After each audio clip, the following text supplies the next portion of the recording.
The Parker family's annual business meeting always took place in my Uncle Richard's penthouse office, 49 stories above Manhattan. This year, however, was different. This year I had a perfect view of my revenge from his floor-to-ceiling windows. "Let's address the elephant in the room," Uncle Richard began, standing at the head of the conference table. "Our family's reputation has been tarnished by certain members who refuse to uphold the Parker standard of excellence." All eyes turned to me.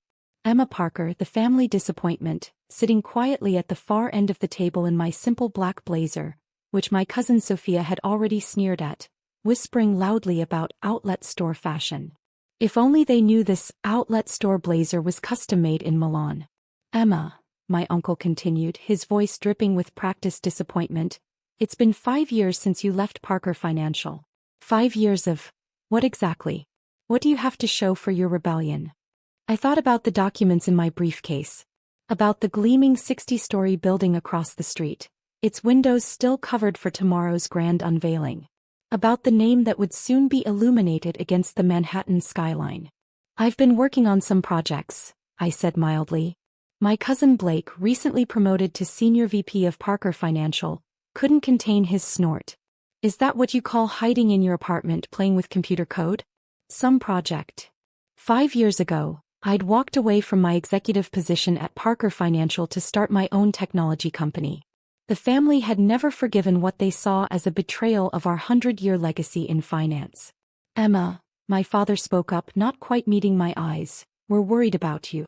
All these years wasted on this hobby. It's time to come back to the real business world." The real business world. Like Parker Financial's struggling attempt to modernize their trading systems. Like their declining market share as tech-savvy competitors left them behind. Like their desperate need for the very innovations I'd spent 5 years perfecting. "Actually," I started, but Uncle Richard cut me off. "No more excuses," he declared. "You're 32 years old. While your cousins are handling billion-dollar portfolios, you're doing what? Writing apps in your pajamas." More snickers around the table. My cousin Sophia tapped away on her phone, probably sharing the family drama with her socialite friends.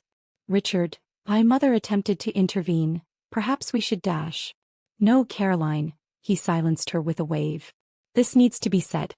Emma, you're nothing but a failure. A disappointment to the Parker name." I felt my phone buzz in my pocket. A message from my assistant. "Final inspection complete. Building ready for tomorrow's unveiling." Perfect timing. "Do you know what your cousin Blake accomplished this year?" Uncle Richard continued. "He closed a $300 million merger. Sophia's department generated $150 million in new investments. And you're probably still living off your trust fund. If only they knew that I'd turned down that trust fund 3 years ago. That I'd built something worth more than Parker Financial's entire portfolio." "Actually, Uncle Richard," I said quietly, "I did want to discuss my recent work dash." "Recent work?" Blake interrupted. "Please. We all know you haven't done anything meaningful since you abandoned the family." My phone buzzed again. "My CFO this time, stock certificates transferred. You now own controlling interest in all target companies." I glanced out the window at the covered building across the street. In less than 24 hours, my name would shine from its summit, visible from every corner of Manhattan's financial district, including this very office. "Emma," Uncle Richard's voice softened with fake concern, "this little rebellion has gone on long enough. It's time to accept reality. You're nothing without the Parker name behind you." Nothing. The word echoed around the room. The same word they'd used when I resigned. When I turned down the trust fund. When I started my company with nothing but my savings and a revolutionary trading algorithm. "Perhaps you're right," I said, watching Sophia roll her eyes at my apparent surrender. "Perhaps we should discuss my future at Parker Financial." Uncle Richard smiled triumphantly. "Finally seeing sense. We might be able to find you an entry-level position. Something suitable for your limited experience." My phone buzzed one final time. The message I'd been waiting for. "All systems go. Building lights tested and ready. Your empire awaits, Ms. Parker." I thought about the press release scheduled for tomorrow morning. About the business headlines that would shock the financial world. About the look on Uncle Richard's face when he realized that his nothing of a niece had built something bigger than he could imagine. "Before we discuss my position," I said carefully, there is one small matter I'd like to address. Of course, Uncle Richard waved magnanimously. Though I should warn you, salary negotiations for junior positions are quite limited. I smiled, reaching for the cord to the motorized blinds. Actually, Uncle Richard, I was thinking of something a bit more visible. The entire family was about to learn that sometimes nothing becomes everything. And sometimes the best revenge doesn't need words. Sometimes it just needs the perfect view. I pulled the cord and the motorized blinds began to rise. Early evening sunlight streamed into the conference room, and for a moment, everyone squinted against the brightness. Emma, Uncle Richard sighed impatiently, what are you dash? The words died in his throat as the construction covers on the building across the street began to fall away, revealing gleaming glass and steel beneath. Floor by floor, the facade emerged, each window reflecting the setting sun like liquid gold. What's happening? Blake stood up, moving closer to the window. They weren't supposed to unveil that building until dash. And then they saw it. At the very top of the 60-story tower, illuminated in letters 20 feet high, Parker Technologies. Beneath it in slightly smaller text, founder and CEO, Emma Parker. The silence in the room was absolute. Even Sophia had stopped texting, her perfectly manicured hand frozen above her phone. That's... My father's voice cracked. That's your company. I smiled, taking in their shocked faces reflected in the window glass. The very same. Though I suppose hobby might not be the right word anymore. Impossible, Uncle Richard whispered. That building, that's the new tech hub everyone's been talking about. The one that's supposed to revolutionize financial trading.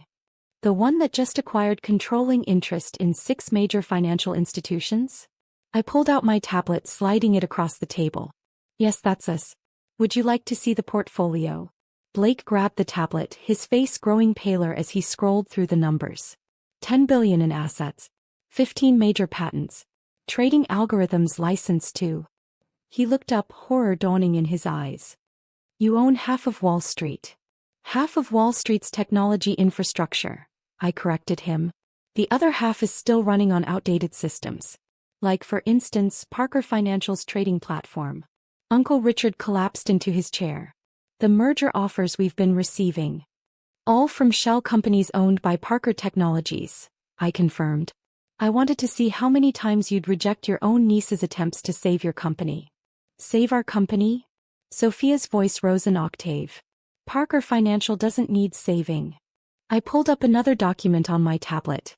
Your second quarter earnings report suggests otherwise. Your technology is 10 years behind the market. Your biggest clients are jumping ship to more innovative firms. And your attempt to develop an AI trading system has cost you millions with no results. How do you know about that? Uncle Richard demanded. Those reports are confidential. Nothing is confidential from the company that built your security infrastructure. I turned back to the window, admiring my name against the darkening sky.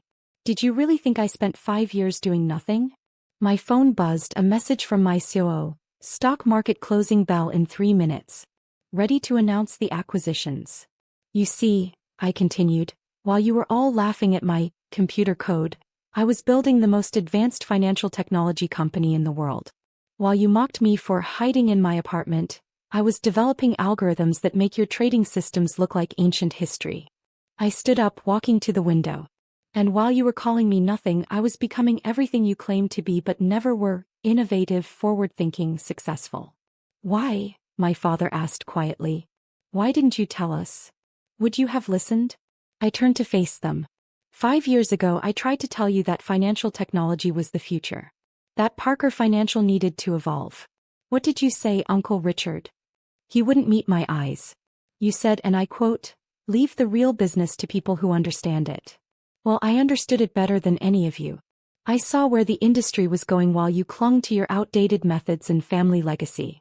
My phone buzzed again. Market closed. Press release going live in 60 seconds. Right on cue, phones around the table began to chime with breaking news alerts. Blake was the first to read it aloud, his voice shaking. Breaking. Parker Technologies announces acquisition of 6 major financial institutions. Industry insiders call it the biggest tech takeover in Wall Street history. No, Sophia whispered, scrolling frantically through her phone. No, no, no. More headlines flashed across their screens. Emma Parker, the tech genius who revolutionized financial trading. Parker Technologies valued at $50 billion after latest acquisitions. Wall Street's new queen. How Emma Parker built an empire while her family wasn't looking. By the way, I added casually, those acquisition announcements include a hostile takeover of controlling interest in Parker Financial. The board voted this morning. Uncle Richard lunged to his feet. The board would never dash. The board already did. I cut him off. They were quite impressed with our technology demonstration, particularly the parts that showed how far behind Parker Financial has fallen. I walked to the conference table and picked up my briefcase. Effective immediately, Parker Financial will be restructured as a subsidiary of Parker Technologies. All executive positions will be reviewed and most will be eliminated. You're firing us? Blake's voice cracked. From our own company? Not your company anymore, I corrected him. Consider it my entry-level position. You can't do this. Uncle Richard's face had turned an alarming shade of red. We're family. Family. I laughed. Like how you treated me as family all these years. Called me nothing? Mocked my work? Dismissed my success. I walked to the door then paused. Oh, and Uncle Richard? I'll be needing this office. My tech team thinks it would make an excellent server room. The chaos behind me was spectacular. Sophia was crying into her phone. Blake was frantically calling his broker. My father sat silent, staring at my name illuminated across the street. My mother caught up with me at the elevator. Emma, please. We can fix this. Come back to the family. I stepped into the elevator, turning to face her. Mom, I never left the family. I just built a better one. As the doors closed, I heard Uncle Richard's anguished cry as more news alerts hit their phones. Parker Financial's stock price plummeting while Parker Technologies soared. Outside, my driver held the door to my car. To the office, Miss Parker? I looked up at my building, my name shining against the night sky. James. Take me home. My phone buzzed one final time, a message from Uncle Richard. We were wrong.